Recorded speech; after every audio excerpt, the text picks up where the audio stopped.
আশা করি সবাই ভালো আছো। আমাদের নতুন আরেকটা ব্লগে তোমাদের সবাইকে অনেক অনেক স্বাগত। আর অনেক অনেক আর অনেক অনেক ভালোবাসা। যারা যারা ব্লগটা দেখছো তাদের সবাইকে অসংখ্য ধন্যবাদ।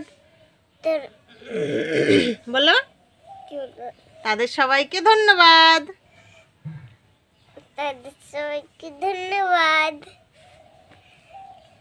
যারা নতুন বন্ধু আছো সাবস্ক্রাইব করে দেবে। আর যারা এখনো নোটিফিকেশন অল করোনি প্লিজ পাশে থাকা নোটিফিকেশন অল করে দিও, যাতে ভিডিওগুলো ছাড়ার সঙ্গে সঙ্গে তোমাদের কাছে পৌঁছে যায়, তোমরা সেটা ঝটপট দেখে নিতে পারো। আর লাইক শেয়ার কমেন্টস করতে ভুলো না। তো ফ্রেন্ডস দেখো আজকে সারাদিন আমরা কি করি।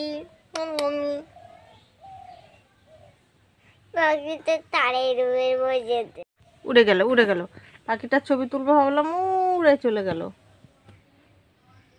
চলেই গেল।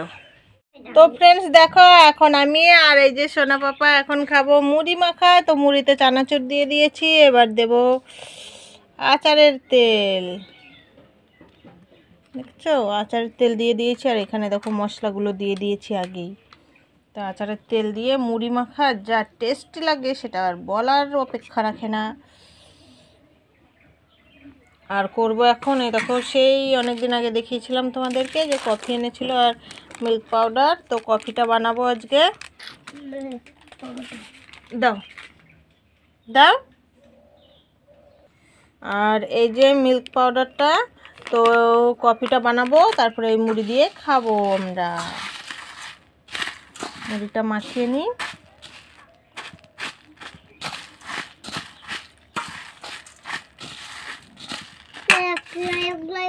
এই যে আমার আচারটা আটকে দিই। আমার এটা আমড়ার আচার, আমড়ার তেল এক ভর্তি বানিয়েছিলাম, এখন এই পর্যন্ত হয়ে গেছে। আর এটার মধ্যে তাও 2-3 বার তেল দেওয়া হয়ে গেছে, তেল শেষ হয়ে গেছে, আবার তেল দিয়েছি। মানে আমড়াগুলো ডুবে না থাকলে তো নষ্ট হয়ে যাবে। তো ফ্রেন্ডস দেখো আমি এখানে মিল্ক পাউডার দিয়ে দিয়েছি, আর একটু লাগবে, দিয়ে নিই।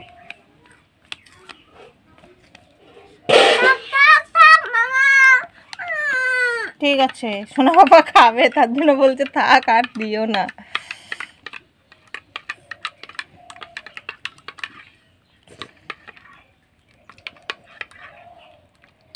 আর চিনি দিয়েছি, চিনিটা জলে দিতে ভুলে গেছি গরম জল করার সময়, এখন দিয়েছি, দেখো গলছে না। এবার কফিটা দিয়ে দিই, দাঁড়াও। এই যে কফিটা দিয়ে দিই।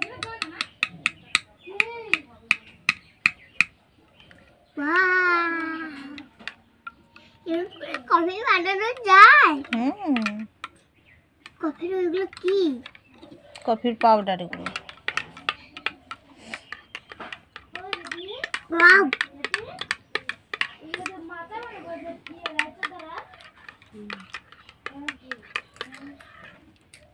চিনি গলে গেছে,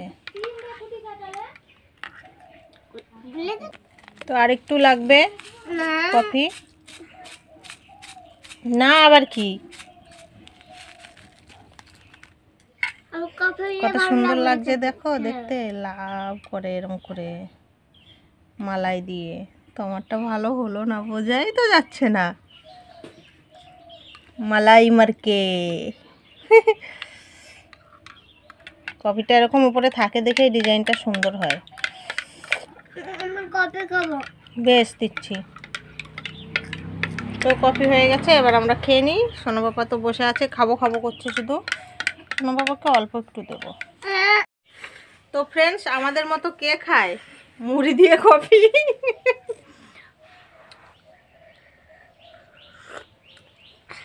ভালোই লাগছে। এর আগে বাবা এসেছিল, বাবা আর কৃষ্ণগুলি তখন করেছিলাম, তখন তেতো হয়ে গেছিল, কফিটা বেশি হয়ে গেছিল, বুঝতে পারিনি।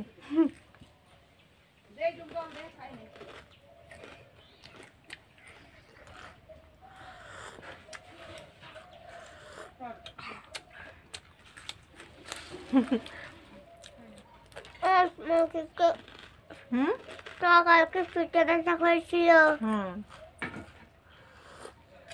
তাই সেই পেট আজকে কফি রাখা আছে, আজকে কফিই খাচ্ছি। প্রতিদিন বলি না কফি রাখা আছে কিন্তু খাচ্ছি চা, কিন্তু আজকে কফিই খাচ্ছি। তোমার কালকে পেটে ব্যথা করেছিল, পেটে ব্যথাটা ছাড়বে কবে? ফ্রেন্ডস দেখো, মাছ রেখেছিলাম আমি, পাঙাশ মাছ 1 কিলো ওজনের পুরোপুরি। তো কাটা হয়ে গেছে আমার, এখনও ধোয়া হয়নি, একবার ধুয়েছি। তো এগুলো ধুয়ে আনি, আজ এগুলোই রান্না হবে। তো ফ্রেন্ডস দেখো, আমি এখন রান্না বসিয়ে দিয়েছি, আর ভাত ফেনিয়ে গেছে পর এপাশে দিয়ে দিয়েছি। আর এখানে দেখো মাছ ভাজা হচ্ছে, মাছগুলো ভেজে নিচ্ছি। আর মাছগুলো রান্না করব আমি পটল দিয়ে, আর এগুলো এখনও ভাজতে বাকি আছে। এই যে পটল কেটে নিয়েছি, এই দেখো লম্বা লম্বা করে। তো এগুলো আগে ভেজে নেব তেলে, ভালো করে ভেজে নিয়ে তারপরে মশলা করে রান্না করব পটল দিয়ে মাছ। ফ্রেন্ডস দেখো, আমার স্নান টান করা হয়ে গেছে, আর সোনা পাপাকেও স্নান টান করিয়ে খাইয়ে দিয়েছি। আর আমার পতিদেবও মাঠে থেকে এসে স্নান করে খেয়ে নিয়েছে। আর আমি এখন স্নান করলাম, আমি এখনও খাইনি, খাবো। তো ফ্রেন্ডস আজকের ব্লগটা আমি এখানেই শেষ করছি। তোমরা সবাই খুব খুব ভালো থেকো, সুস্থ থেকো এবং আনন্দ থেকো। ওকে, বাই বাই।